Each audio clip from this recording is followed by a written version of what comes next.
तो नहीं है ना, अब आपको सब कुछ तो मिलेगी। एक साथ पॉसिबल ही नहीं है। अरे दोनों पिकल मीडियोकर लड़की की तरह चाचू और मिनाल के आगे पीछे फिरूं। गाड़ी खड़ी है बहुत बड़ी सी। परीक्षे को ये गाड़ी फिसल गए। अगर ये इतना ही आसान है ना तो आपकी नाराजगी बर्दाश्त नहीं कर सकती। फिक्र है तुम्हारे।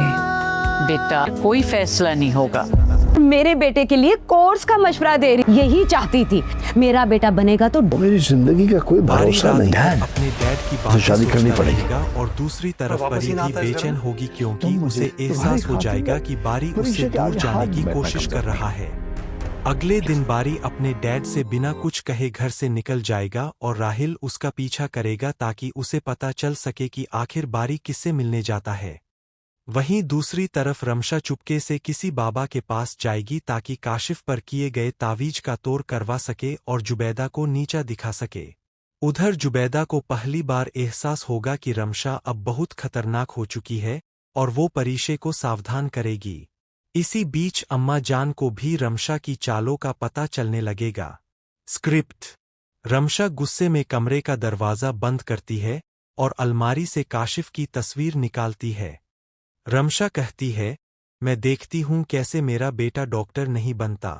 उस जुबैदा ने जो जादू किया है ना, मैं सब खत्म कर दूंगी। उधर जुबैदा नमाज पढ़ रही होती है, तभी उसे बेचैनी महसूस होती है। जुबैदा कहती है, या अल्लाह मेरे बच्चों को हर बुरी नज़र से बचाना। दूसरी तरफ बारी रात को अकेला बैठा परी की तस्वीर देख रहा होता है।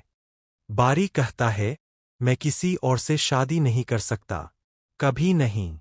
तभी राहिल कमरे में आता है और कहता है, आखिर कौन है वो लड़की जिसकी वजह से तुम खुद को इतनी तकलीफ दे रहे हो। बारी तुरंत तस्वीर छुपा देता है। राहिल कहता है, मुझसे छुपा रहे हो, लेकिन मैं पता लगा लूंगा। अगली सुबह रमशा एक बाबा के पास पहुंचती है। बाबा कहता है, तुम्हारे बेटे पर बहुत भारी साया है, किसी औरत ने बंदिश करवाई है। रमशा गुस्से में कहती है, मुझे पता था वो जुबैदा ही है। बाबा कहता है, अगर अपने बेटे को कामयाब बनाना चाहती हो तो ये तावीज उसे पहना दो। उधर परी ऑफिस के बाहर खड़ी बारी का इंतजार कर रही होती है, लेकिन बारी वहां नहीं आता।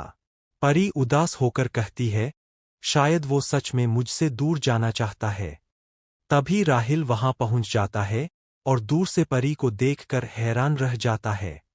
राहिल कहता है, तो ये है वो लड़की। दूसरी तरफ अम्मा जान रमशा के कमरे में तावीज और धागे देख लेती है। अम्मा जान गुस्से में कहती है, रमशा ये सब क्या है।